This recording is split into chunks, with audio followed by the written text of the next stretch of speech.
Hello guys, જય Shri Krishna. Welcome to my new blog. આ બધાની સેન્ડવિચ બનાવી દીધી સ્કૂલ માટે. નાના માટે રેપ બનાવ્યો. રેપને થોડો ગ્રીલ પણ કરી દીધો. એમાં મેં ચિકનના સ્લાઇસીસ મૂક્યા છે. અને બ્રેકફાસ્ટ માટે વોફલ બનાવ્યા. અને કિયારાને બ્લૂબેરીવાળા વોફલ ભાવે તો કિયારા માટે બ્લૂબેરી વોફલ બનાવ્યા. સહાના લાઇક્સ પ્લેન વોફલ, એટલે સહાના માટે પ્લેન જ બનાવ્યા. આ બ્લૂબેરીવાળા બહુ જ ફાઇન લાગે ને તરત જ થઈ જાય એમાં. ને આજે મેં પહેલી વાર એમાં છે ને તે એગ્સ બી ટ્રાય કર્યા. એગ્સ મૂકી દેવાના, તે એગ્સ બહુ ફાઇન થયા. ને પછી અહીંયા અમે બ્રેકફાસ્ટ ખાઈ લીધું. કિયારા આજે ઘરે જ છે બિકોઝ એને જરાક ફિલિંગ નથી રાઈટ, શરદી ને તાવ આવતો હતો, તો પછી ઘરે જ છે. તો એ મારી સાથે બ્રેકફાસ્ટ કરે છે.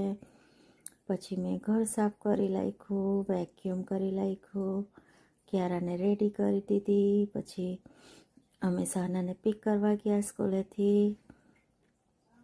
પછી મેં નાહી લીધું ને આ સનસ્ક્રીન લોશન લગાવ્યું. હમણાં બારે બહુ જ ગરમી પડે છે. Sunscreen is must.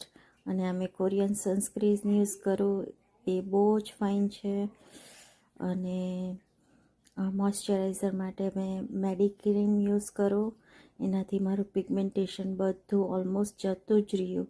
2 cream finish કરી દીધી. મેં સ્પેશિયલ એ બંને ક્રીમ માટે વિડીયો બનાવ્યો છે, તે હું પોસ્ટ કરીશ. આ ક્રીમ છે એ ડૉક્ટર રેકમેન્ડ કરે ને તે છે, પણ એની માટે તમારે પ્રિસ્ક્રિપ્શન નહીં લેવા પડે. ઓવર ધ કાઉન્ટર જ મળી જાય, કોઈ પણ કોરિયન શોપમાં મળી જાય. નહીં તો તમે એમેઝોન પર ઓર્ડર કરી શકો. હમણાં સેલ પર હતો એમેઝોન પર, 2 ક્રીમ હાથે તમને ચીપર ડીલ હતી. તો yeah it's really good. I 100% like it. તો બસ એવી રીતે દિવસ પતી ગયો. અને ત્યારબાદ અમે થોડું ચાલવા પણ ગયા અને પાર્કમાં થોડીક એક્સરસાઇઝ કરી દીધી. અને ડિનરમાં આજે ચિકન બનાવેલું, કરી ચિકન અને પ્રોટીનવાળી રોટલી. આ કિયારા અહીંયા બારે રમે છે. અને પાર્કમાં ત્યાં સરસ જીમ જેવું હોય છે, ત્યાં મેં થોડીક એક્સરસાઇઝ બી કરી દીધી. આ મારી અહીંયા પ્રોટીનવાળી રોટલી બની ગઈ. એમાં મેં કોટેજ ચીઝ 1 પેકેટ નાખી દઉં છું. અને આ પછી અમે પાર્કમાં ગયેલા તે વિડીયો છે. સહના મારી જોડે આવેલી, કિયારા તો